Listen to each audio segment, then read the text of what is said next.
일상을 심플하게 마스노 슌요 지음 장은주 역 출판 나무생각. 일단은 하나만 처분한다. 물건이 넘쳐나는 시대입니다.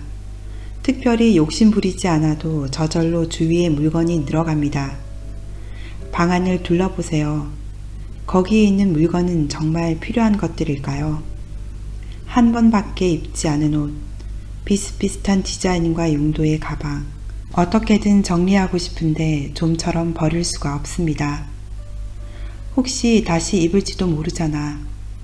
어떻게 손에 넣은 건데 버리긴 아까워. 이는 물건의 마음을 빼앗긴 상태라고 할 수 있습니다. 당신의 방은 당신의 마음을 비추는 거울입니다.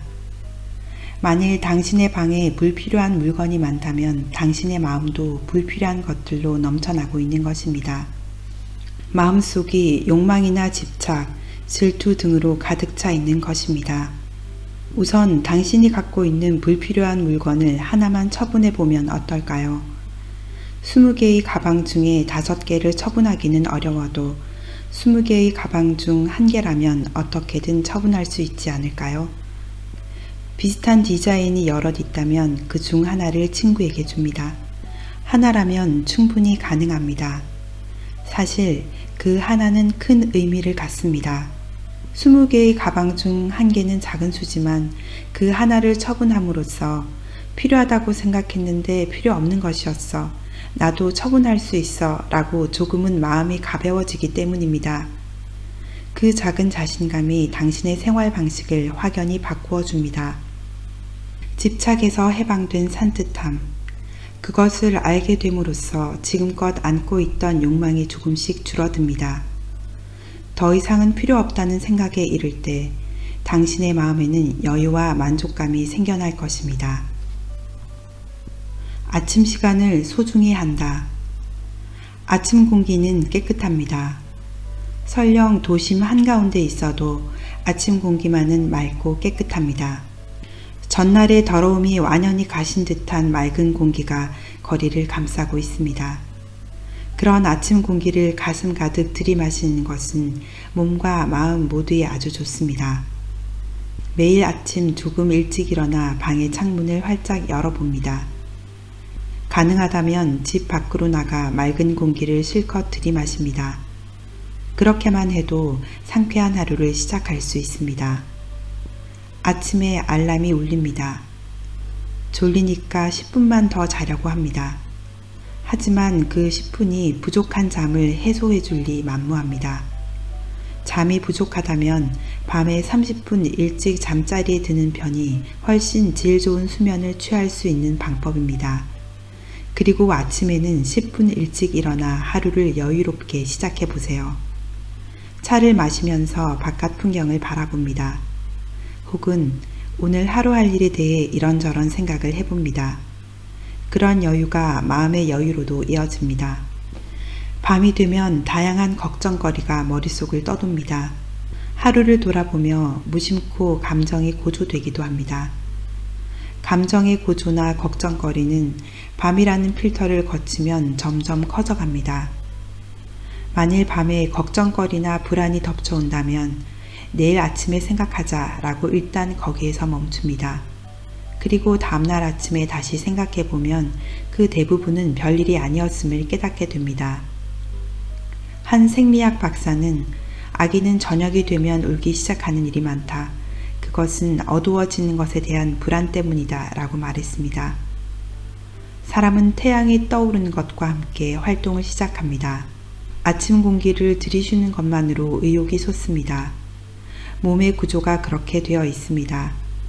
승려의 수행 역시 그런 연유로 대부분 아침에 행해지고 있으리라 생각합니다. 저는 항상 4시 30분에 기상합니다. 여러분은 그렇게까지 일찍 일어날 필요는 없겠지만 평소에 아침보다 10분만 일찍 일어나 보지 않으렵니까? 그리고 아침에 깨끗한 공기를 가슴 가득 들이쉬어 주세요. 기분이 좋아집니다. 오늘 할 일만 생각한다. 매일매일 생활에 쫓기다 보면 다양한 것들이 정체되어 갑니다. 오늘 할 일을 다 하지 못해 내일로 미루는 중에 점점 할 일이 정체되어 갑니다. 혹은 일은 어떻게든 처리하고 있지만 가정에 소홀해져 가족에 대한 미안함이 쌓여가기도 합니다. 현실적으로 하루의 시간은 한정되어 있습니다. 도저히 하루 만에 끝내지 못할 일을 지시받는 날도 있겠죠. 아이의 도시락을 싸주지 못하는 날도 있겠죠. 하지만 그것은 어쩔 수 없습니다. 그렇기 때문에 이것만큼은 반드시 해야 할 일을 자신이 정해두는 것입니다. 아무리 바빠도 아이가 아침에 일어나면 잘 잤니? 라고 말하며 꼭 껴안아 줍니다. 이 정도는 마음먹기 나름이겠지요. 무리해서 하기보다는 무슨 일이 있더라도 할 수 있는 일을 자신의 생활에서 한 가지 정해둡니다. 그것은 분명 마음의 작은 기둥이 될 것입니다.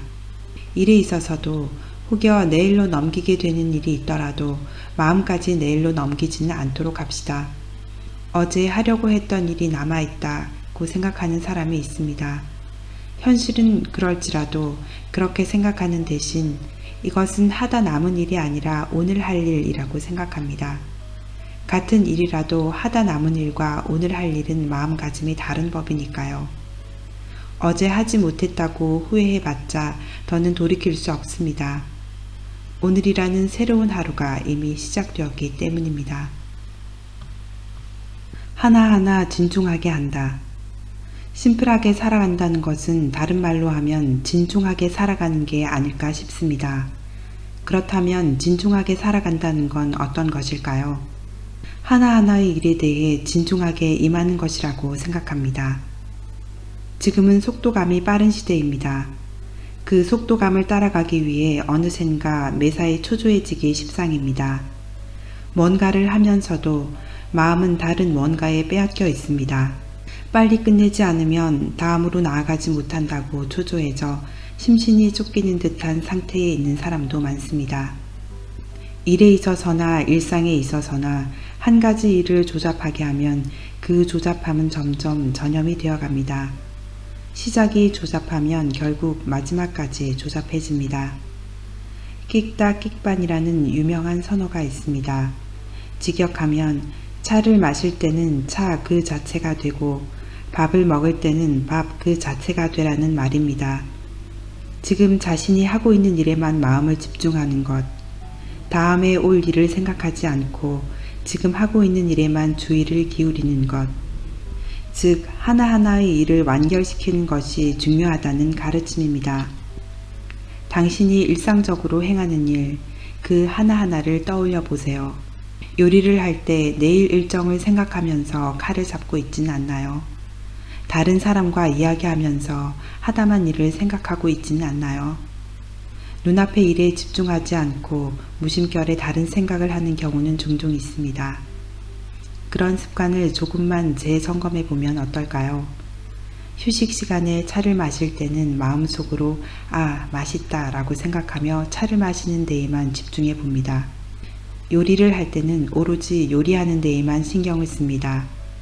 지금 하고 있는 일에만 집중하고 한 가지 일을 진중하게 합니다. 그것의 축적이 진중한 삶으로 이어지리라고 생각합니다. 우리는 본래 아무것도 갖고 있지 않았다. 지금 우리는 많은 것을 갖고 있습니다.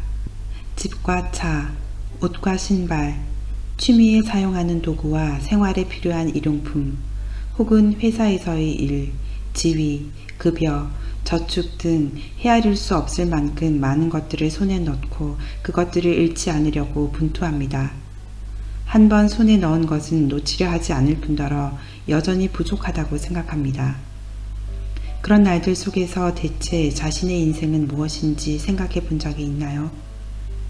인간은 이 세상에 태어날 때 아무것도 갖지 않고 태어났습니다. 그리고 떠날 때도 아무것도 갖고 갈 수 없습니다. 이것이 진실입니다. 본래 무일물이라는 유명한 선어가 있습니다. 본래 하나의 물건도 없다는 뜻으로 인간의 욕망을 경계한 말입니다. 인간은 아무것도 갖고 있지 않습니다. 하지만 단 하나 확실하게 갖고 있는 게 있습니다. 그것은 바로 생명입니다. 지금 우리는 다양한 것들에 둘러싸여 살아가고 있지만 극단적으로 말하면 그것들 전부를 잃어버려도 어떻게 되지는 않습니다. 생명만 있으면 살아가기만 한다면 잃은 것은 다시 손에 넣을 수 있습니다. 이전과 똑같을 수는 없겠지만 다시 되돌릴 수 있습니다. 그것은 물건만이 아닙니다. 사회적 지위나 인간관계도 마찬가지입니다. 사업에 실패하여 일자리를 잃어버렸다고 해도 혹은 신뢰 관계가 깨어졌다고 해도 살아있기만 한다면 누구나 다시 일어설 수 있습니다. 맨주먹이란 말도 있듯이 이 맨주먹이야말로 우리 본연의 모습입니다. 그런 의미에서 인간은 항상 맨주먹이라고도 할 수 있습니다. 지금 손에 쥐고 있는 것은 언제 잃을지 모릅니다. 어느 날 돌연 사라져버릴지도 모릅니다. 하지만 뭔가를 잃었더라도 아무것도 갖지 않고 태어난 그것이 자신의 본래 모습이라고 생각하면 됩니다. 그리 생각하면 손에 넣은 것을 잃지 않으려고 아등바등할 필요도 없습니다. 그렇게 생각하지 않나요?